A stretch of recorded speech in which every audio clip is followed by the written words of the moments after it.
नमस्कार। आज हम जानेंगे उन रहस्यों को जिनकी वजह से रतन टाटा इतने विशालकाय व्यक्तित्व के मालिक बने। तो आइए चलते हैं। रतन टाटा का जन्म 1937 में मुंबई में हुआ, मगर एक बहुत ही प्रॉस्परस समृद्ध परिवार में जन्म के बावजूद उनका बचपन स्ट्रगल से भरा था। क्योंकि मात्र 10 वर्ष की आयु में ही उनके पेरेंट्स माँ बाप अलग हो गए थे।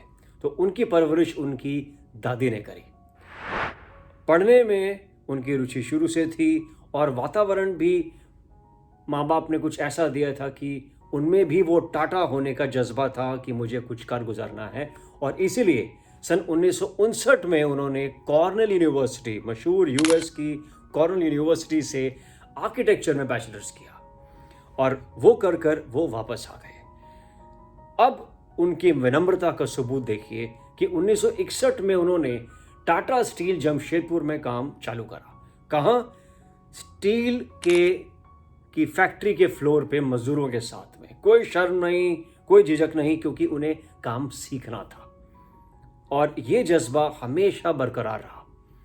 उसके बाद उनको सौंपी गई एक बहुत बड़ी जिम्मेदारी नेल्को की, जो कि उस समय रेडियो बनाया करते थे। मगर जब वो आए, उन्होंने कहा कि भाई रेडियो बनाने से काम नहीं चलेगा, हमें नई तकनीक, न्यू टेक्नोलॉजी पे इन्वेस्ट करना पड़ेगा।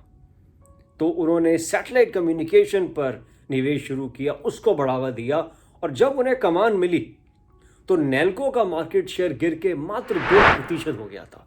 मगर उनके 3 साल के काम के बाद वो 2% बढ़कर 20% हो गया और इससे एक बड़ा स्ट्रॉन्ग मैसेज गया टाटा की लीडरशिप को कि भाई इस यंग लड़के में, this young man has a lot of potential, इसमें तो भाई बहुत मजबूती है।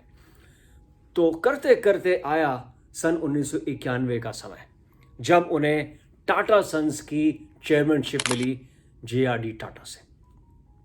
उस समय दौर था कैपिटलिज्म का। मनमोहन सिंह के सरकार के समय कैपिटलिज्म के दौरान एक अलग ही लहर चल रही थी। मगर रतन टाटा ने यह बात समझी कि उन्हें टाटा सन्स की हिस्सेदारी अपनी सब्सिडरी कंपनीज में बढ़ानी होगी। क्यों? ताकि विदेशी कंपनियां टाटा ग्रुप की कंपनीज को अक्वायर ना कर ले, बल्कि वो इसके एक और कदम आगे गए। उन्होंने विदेश की बड़ी बड़ी कंपनियों को खरीदना चालू कर दिया। इसमें आते हैं Tetley, famous tea company UK से, फिर आती है कोरस, यूरोप की बड़ी स्टील कंपनी, और JLR को हम कैसे भूल सकते हैं, जैगुआर लैंड रोवर को खरीदा। उस समय JLR के पास 3 से 4 ऑफर थे, मगर उनके वर्कर्स चाहते थे कि हमें टाटा ग्रुप ही खरीदे। तो इससे पता लगता है कि ह्यूमिलिटी के साथ साथ एक बहुत बड़े विजनरी और एग्जीक्यूटर थे।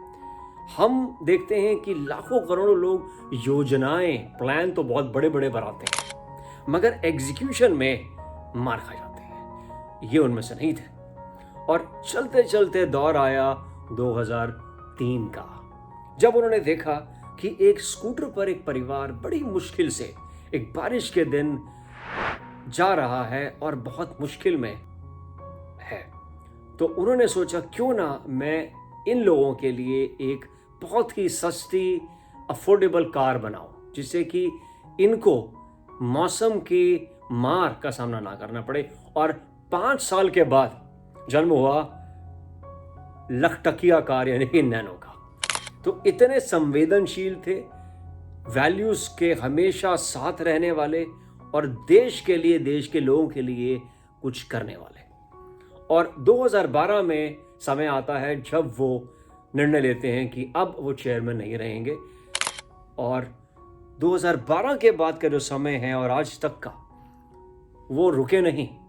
अपने टैलेंट, अपनी सूझबूझ से वो टाटा सन्स देश और देश के लोगों के लिए काम करते रहे। कई सारे स्टार्टअप्स में उन्होंने निवेश किया, उनको मेंटोर किया, गाइड किया, जिसमें 1MG हैं, बिग बास्केट है और ना जाने कितनी कंपनियां हैं। और इससे ये साबित होता है कि रतन टाटा सिर्फ एक बहुत बड़े उद्योगपति नहीं थे, मगर वो सही मायनों में राष्ट्र के निर्माता थे। एक ऐसी शुरुआत जिसमें टाटा स्टील के फ्लोर पे काम करते हैं, विनम्रता का उच्चतम सबूत देते हैं, सीखते सीखते जाते हैं और अपने विजनरी लीडरशिप के बल पर देश को सम्मान दिलाते हैं, बहुत ही बड़ी बड़ी आइकॉनिक कंपनीज को खरीद कर और उनको इंडियन, भारतीय बनाकर, और अपनी सूझबूझ से देश के नौजवानों को भी प्रेरणा देते रहते हैं। और हर अच्छे समय का, हर समय जो हमें भगवान ने दिया है वो एक जैसा नहीं रहता, इसलिए रतन टाटा को भी जाना पड़ा। मगर जिस तरह की लेगेसी वो छोड़ के गए हैं, वो ना जाने कितने आने वाले वर्षों तक कितने ही अनगिनत लोगों को प्रेरणा देती रहेगी।